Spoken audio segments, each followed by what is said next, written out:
Hi everyone welcome to our channel. Ugadi రోజున vlog చేయాలనుకున్నాను కానీ కుదరలేదు. అందుకే కొన్ని చిన్న క్లిప్స్ అయితే తీసాను, అవైతే షేర్ చేస్తున్నాను. మీకు మరియు మీ కుటుంబ సభ్యులందరికీ ఉగాది శుభాకాంక్షలు. ఉగాది రోజు ఉగాది పచ్చడే కాకుండా ఇంకేదైనా ప్రసాదం చేస్తాం కదా, ఎప్పుడు పులిహోర చేస్తున్నాను అనేసి ఈసారి పొంగల్ అయితే చేశాను. ఇంకా పొంగల్ చేసేసి డ్రై ఫ్రూట్స్ అయితే నెయ్యిలో ఫ్రై చేసేసి వేసేస్తున్నాను. ఇంతటితో ప్రసాదం అయితే పూర్తయిపోయింది. మార్నింగే లేచి పనులన్నీ ఫినిష్ చేసుకుని ప్రసాదం చేసుకొని అలాగే పూజ సామాగ్రి అంతా క్లీన్ చేసుకునేసరికి చాలా టైం అయిపోయింది. ఇంకా ఇంట్లో పనులన్నీ ఫినిష్ చేసుకుని రెడీ అయిపోయి ఉగాది పచ్చడి చేయడం అయితే స్టార్ట్ చేశాను. ఉగాది పచ్చడి అంటే 6 రుచుల సమ్మేళనం. ఇందులో ఒక్కొక్క రుచికి ఒక్కొక్క అర్థం ఉంటుంది. తీయగా ఉండడం కోసం బెల్లం వేస్తాము. తీపి మన జీవితంలో వచ్చే సంతోషాన్ని, విజయాన్ని సూచిస్తుంది. జీవితం ఎప్పుడు ఆనందంగా ఉండాలని మనం కోరుకుని తీపి జ్ఞాపకం. చేదుగా ఉండడం కోసం వేప పువ్వు వేస్తాము. ఇది మనం ఎదుర్కొనే కష్టాలను, బాధలను సూచిస్తుంది. కష్టం లేనిదే సుఖం విలువ తెలియదు. చేదును కూడా సమానంగా స్వీకరించాలని ఇది మనకు నేర్పుతుంది. పులుపు చింతపండు యూజ్ చేస్తాము. ఇది మనం చేసే నేర్పుతో కూడిన పనులను, కొన్నిసార్లు వచ్చే చిక్కులను సూచిస్తుంది. జీవితంలో తెలివితేటలతో సమస్యలను ఎలా ఎదుర్కోవాలో చెప్తుంది. ఉప్పు ఇది జీవితంలో ఉత్సాహాన్ని, భయాన్ని లేదా ఆసక్తిని సూచిస్తుంది. ఉప్పు లేని కూర ఎలా రుచించదో ఉత్సాహం లేని జీవితం కూడా అలాగే ఉంటుంది. ఏదైనా పరిమితిలో ఉండాలని ఇది చెబుతుంది. వగరు కోసం మామిడి ముక్కలేస్తాము. ఇది కొత్త సవాళ్లను లేదా జీవితంలో వచ్చే ఆశ్చర్యకరమైన సంఘటనలను సూచిస్తుంది. కొత్త విషయాలను నేర్చుకునేటప్పుడు కలిగే అనుభూతే ఈ వగరు. కారం కోసం కారం లేదా మిరియాలు యూజ్ చేస్తాము. ఇది మనలో ఉండే కోపాన్ని, పట్టుదలను లేదా ఉద్వేగాన్ని సూచిస్తుంది.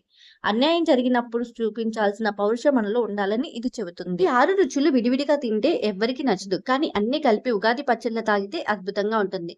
మన జీవితం కూడా అంతే. కేవలం సంతోషమే ఉంటే బోర్ కొడుతుంది.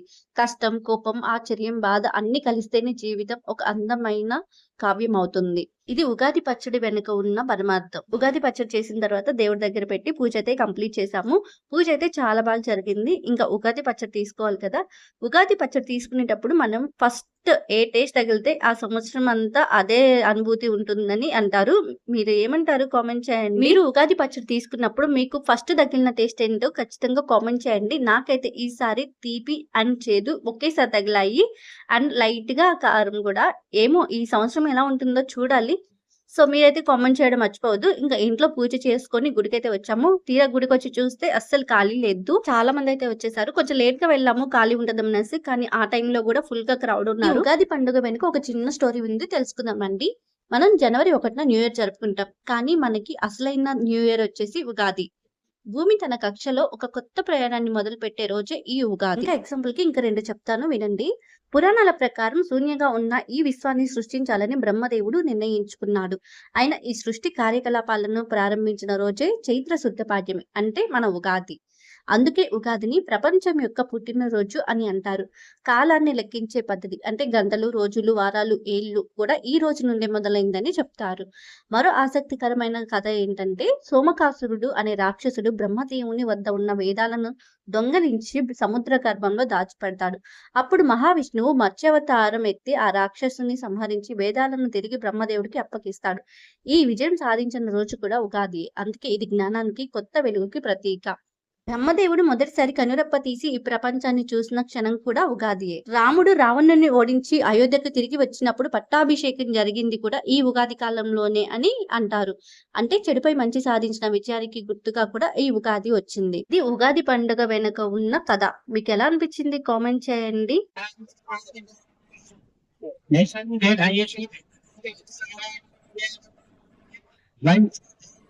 బయట పూజ చేసుకుని దర్శనం దగ్గరికి వెళ్ళేసరికి శివయ్యకి పాలాభిషేకం అయితే చేస్తున్నారు. అభిషేకం జరిగేటప్పుడు చూడాలన్నా మనకు అదృష్టం ఉండాలి. ఉగాది రోజున మాకైతే ఆ అదృష్టం దొరికింది. చూడడానికి 2 కళ్ళు సరిపోలేదు.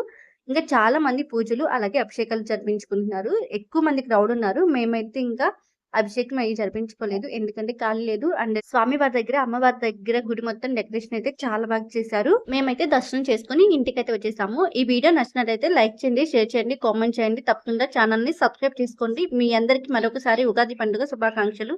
Thank you for watching. Bye guys.